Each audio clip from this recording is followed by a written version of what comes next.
Os quiero espiritualmente aquí conmigo, porque ahora entráis en el último periodo de tiempo de este vuestro siglo, en el cual los sucesos que os he predicho tendrán su pleno cumplimiento. Por esto hoy, en el mismo lugar donde me aparecí, quiero manifestaros mi secreto. Veis que la Virgen, esto es del año 95. Hasta el año 2000, el Vaticano no leyó el tercer secreto de Fátima. La Virgen aquí ya nos hace un adelanto de lo que será el tercer secreto. Ya para mí, el leer esto, cuando leyeron ese tercer secreto, comprendí que allí faltaba algo, que no podía ser lo que se dijo, que faltaba algo. Y efectivamente, luego leyendo libros como El cuarto secreto de Antonio Socci, otros artículos sobre las apariciones de Fátima, uno se da cuenta que allí le falta algo.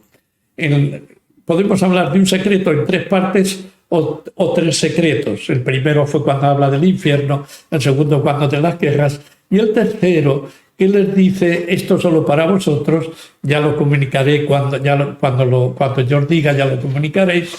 Dice: pero esto se lo podéis decir a Francisco. Y yo creo que esa es una clave extraordinaria para comprender que lo que se nos explicó del tercer secreto en el 2000 es insuficiente. Esa visión de ese como obispo vestido de blanco, parecía un obispo que va pisando cadáveres y que luego ni se cumplió con el atentado a Juan Pablo II, no tiene nada que ver. Luego Benedicto XVI dijo que el mensaje de Fátima no era solo del pasado, sino que afectaba al futuro, lo dijo en el 2010 cuando fue a Fátima de nuevo, sino que además después no se hizo el contenido, porque había palabras. Como recordáis, el niño veía pero no oía, ni hablaba. Entonces, si le dice la Virgen: esto se lo podéis decir a Francisco, quiere decir que hubo palabras. Y en lo que comunicó el Vaticano no hubo ni una sola palabra. Pero la Virgen aquí se adelanta y nos dice de qué va ese tercer secreto, que, como veis, como decía algún cardenal, algún arzobispo que leyó el tercer secreto, y alguno que no era como Malachi Martin, también leyó el secreto, que era secretario del cardenal Bea, y alguien dijo: es que la pérdida de la fe es mucho más grave que el hundimiento de un continente. Entonces hablaba de la pérdida de la fe, según ese arzobispo. Y aquí la Virgen nos lo confirma y nos dice que ese tercer secreto, que todavía en el fondo parece que se ha comunicado, pero no se ha explicado ni se ha comunicado del todo, afecta a la Iglesia primero y luego a la humanidad. ¿Y de qué forma afecta a la Iglesia? Es terrible. Uno comprende que lo segundo de que le afecta a la humanidad en dolores, hemos visto tantos dolores o persecuciones de la Iglesia, que no sería ninguna novedad.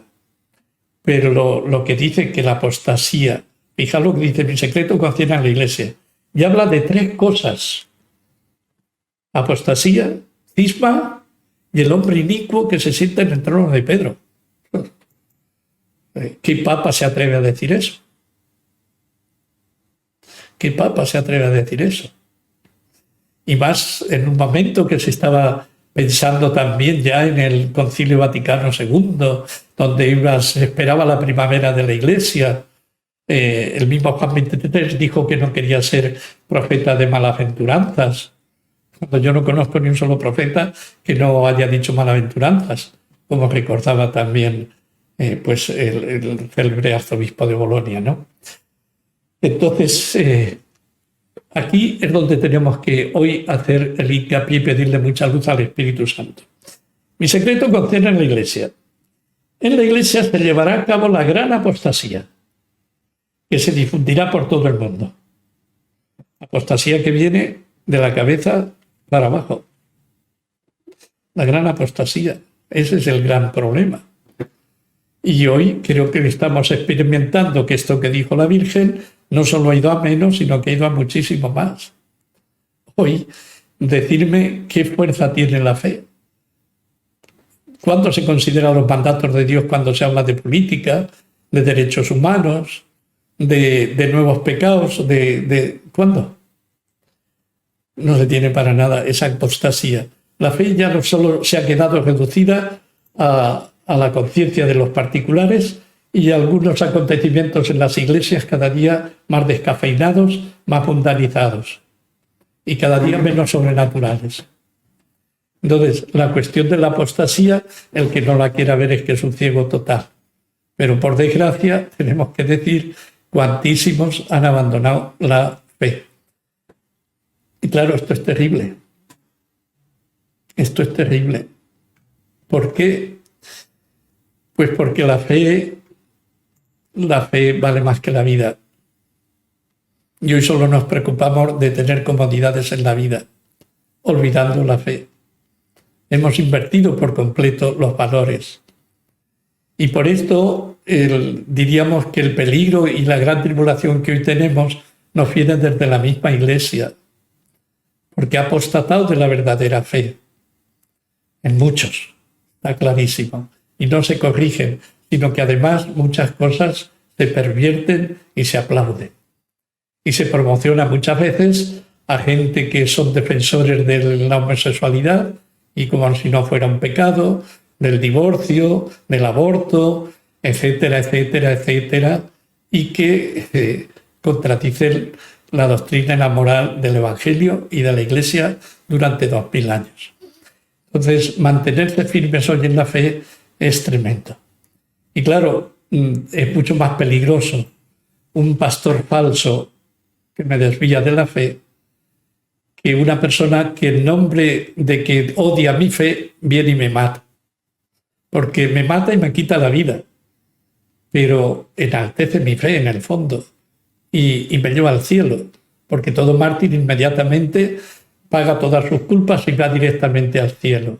Entonces, diríamos, quien mata a uno por la fe católica lo santifica, por así decir. Le hace más un bien que un mal, en el fondo.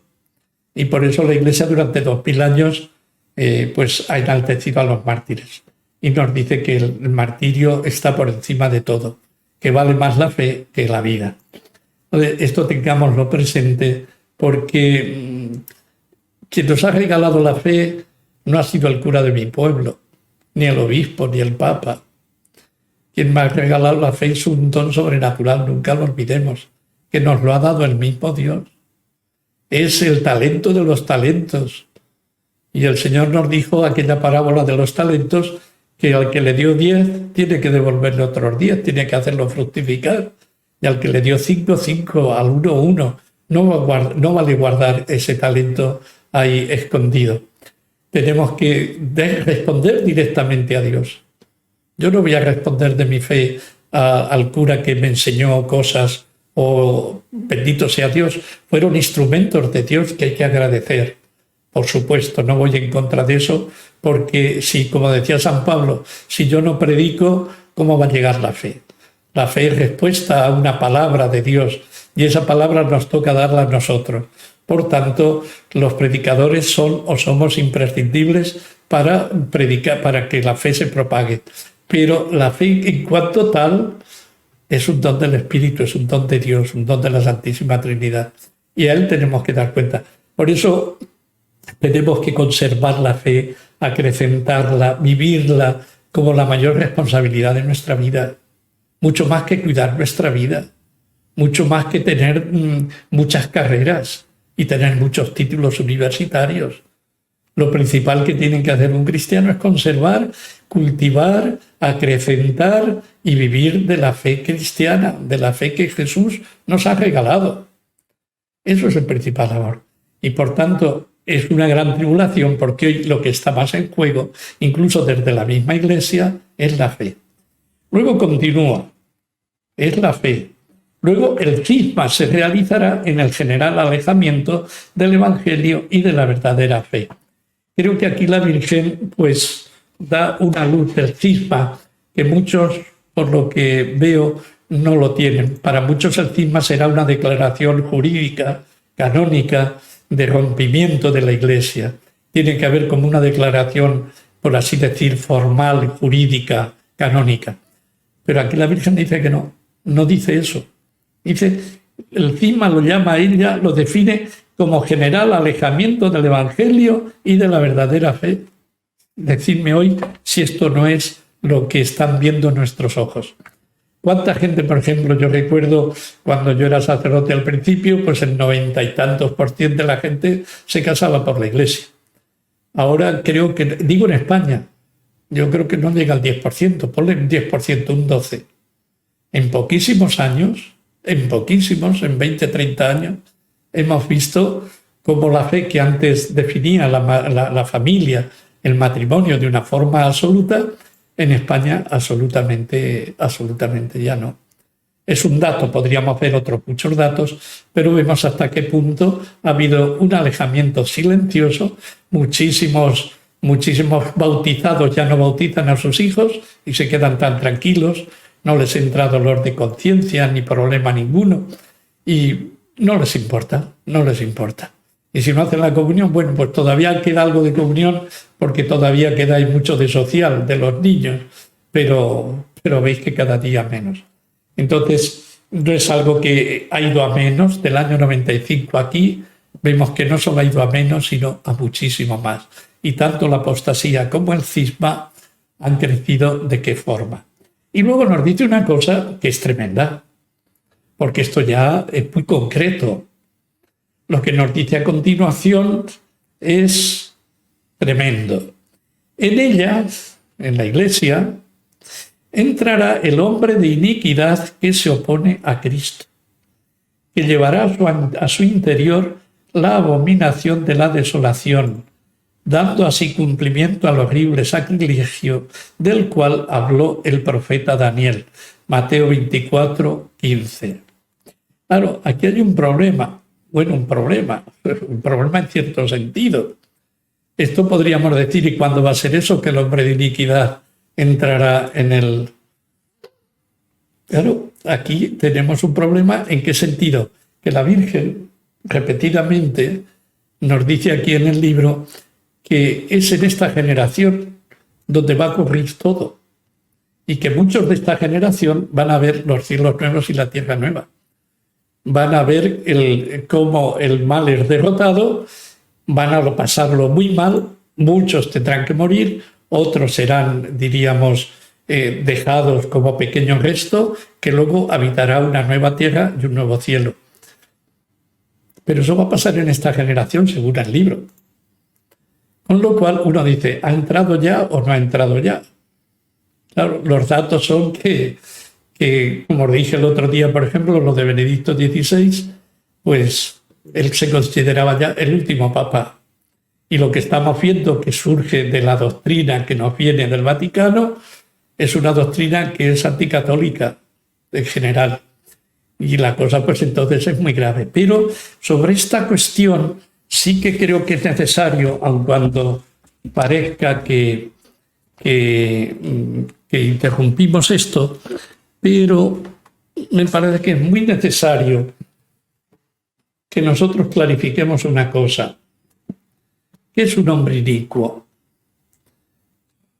¿Qué es un hombre inicuo? Atención a esto, hermanos, porque esto cuando me lo dijo el padre me dejó estupefacto.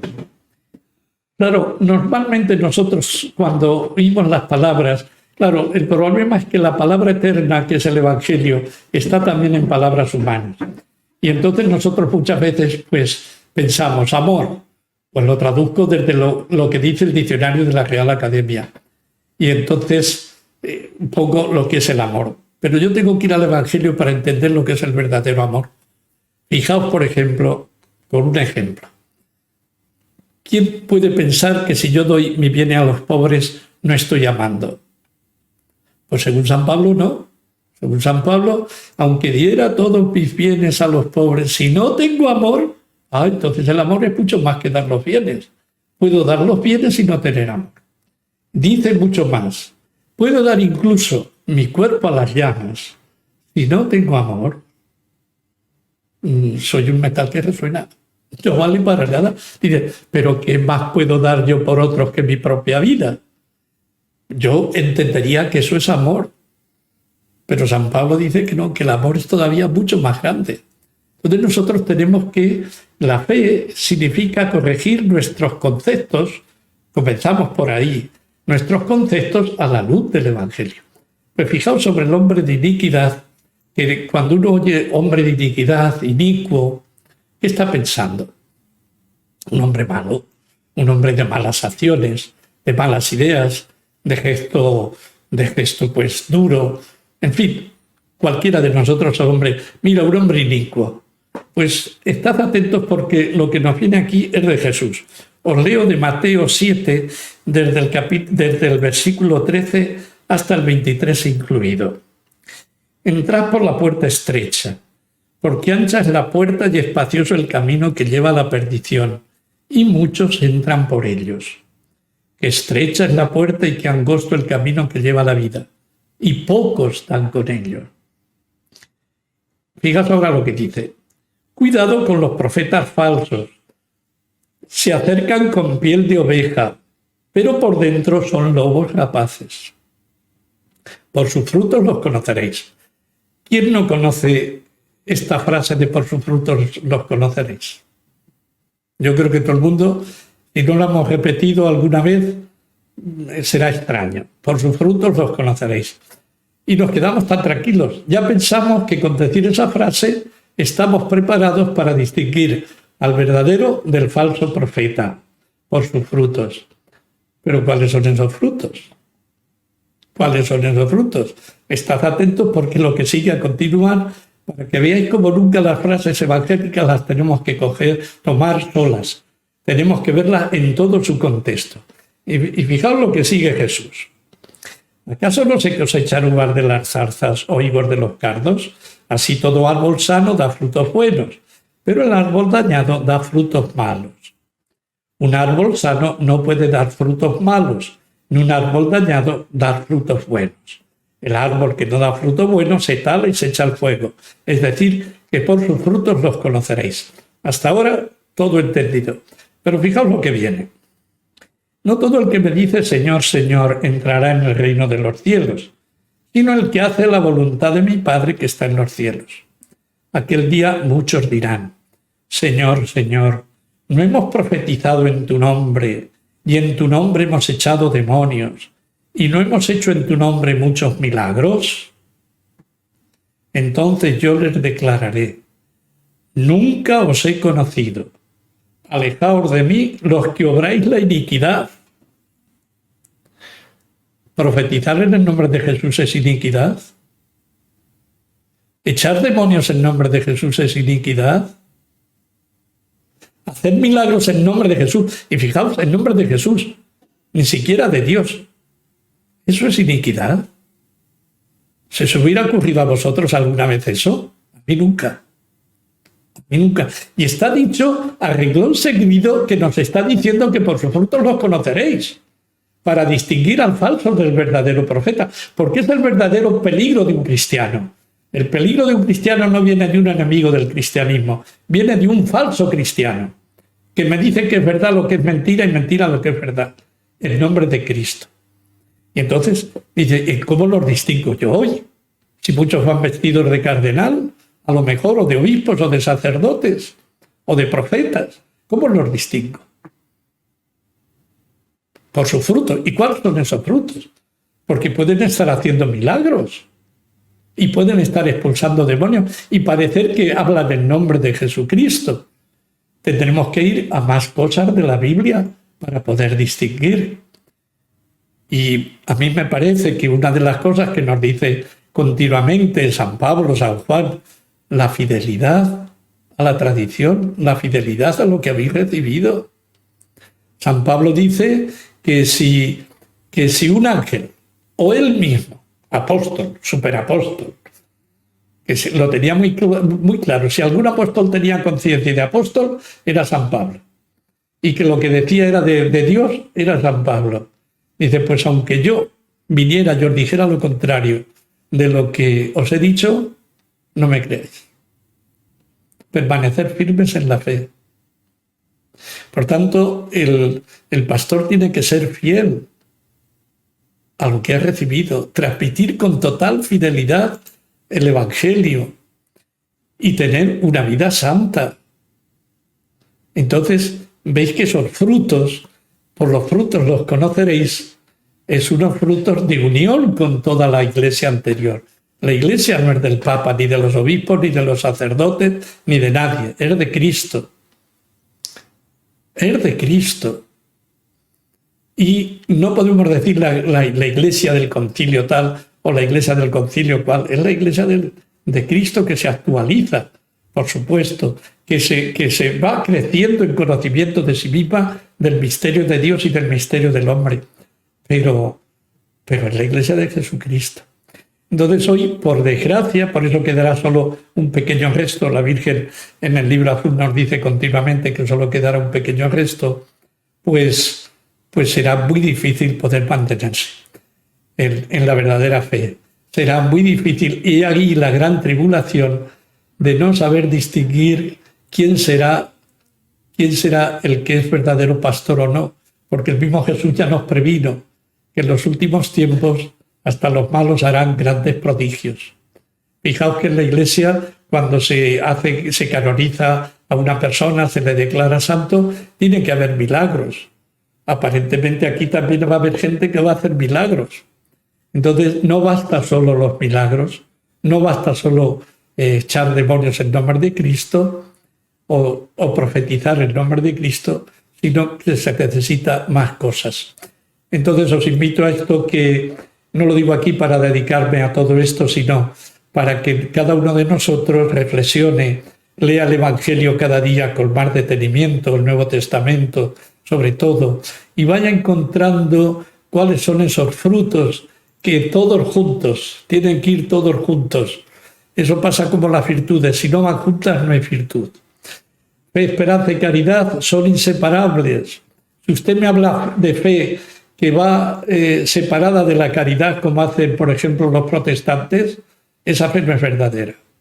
Y si me habla usted de una caridad, de dar su cuerpo a las llamas y todo el dinero a los pobres, y va separado de la fe, no es verdadera caridad.